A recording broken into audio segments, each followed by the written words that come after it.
वास्तवमा यो जिन्दगी 2 दिनको हो। बाँचुन्जेललाई दुःख र सुख सङ्घर्ष एउटा बाटो हो। दुःख र सुख सङ्घर्ष गर्दै यो जिन्दगी जान्छ। सपनासँगै यो जिन्दगी रहर र बाध्यता यस्तै लड्दै जान्छ। छुनु त आफन्तहरू हजारौँ थिए साथी, तर छुन भनेर म त के भन्नु, कोही पनि हुँदो रहन्छ। जब तपाईँलाई दुःख पर्छ नि साथ छोड्ने हजारौँ हुन्छ।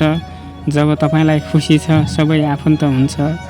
यस्तै रहेछ यो समाज, यस्तै रहेछ यो स्वार्थी दुनियाँ। कसलाई के भन्नु र कसको आश गर्नु, कसको भरोसा गर्नु।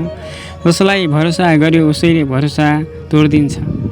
यो त जमाना नै फरक भयो कि परिस्थिति फरक भयो कि होइन, पैसाले हो कि, यो त धेरै गाह्रो छ। अहिलेको स्थितिमा जसलाई तपाईँ बढी भरोसा गर्नुभयो उसैले भरोसा तोडिदिन्छ भनेपछि जिन्दगीको सबै सपना पुरा त हुँदैन। लड्नुपर्छ। भाग्यले जहाँसम्म ल्याएछ त्यहाँसम्म त भोग्नुपर्छ। सफलता कमाउँदा कमाउँदै जिन्दगी यत्तिकै रित्तियो भने भाग्यमा र दुःखमा साथ दिने कोही पनि हुँदैन। त्यो त आफैले एक्लै बुझ्नुपर्छ। रहर र बाध्यताका सङ्घर्षहरू आफै एक्लै काट्नुपर्छ। दुःख र सुख गर्दै जिन्दगी एक्लै सपनासँग लड्दै काट्नुपर्छ। दुःख भन्दै सपना भन्दै जिन्दगी जान्छ। आफूले त आफ्नो मन आफै बुझाउनुपर्छ।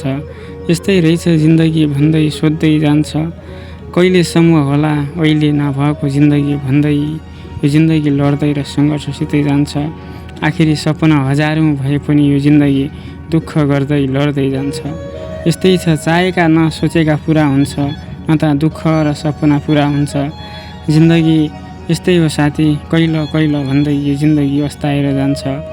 आज यो चाहना हजारौँ थिए भन्दै जिन्दगीमा पुरा गर्छु भन्दा भन्दै जिन्दगी एक दिन अन्तिम भएर जान्छ।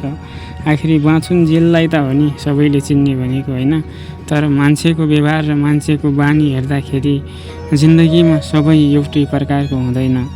आफ्नो आफ्नो सोच हुन्छ होइन। सबै मान्छे एउटै प्रकारको हुने हो भने देश नै सबै कुराहरू परिवर्तन भइसक्थ्यो, तर मान्छेको सोच र विचार आफ्नो आफ्नो हुनसक्छ।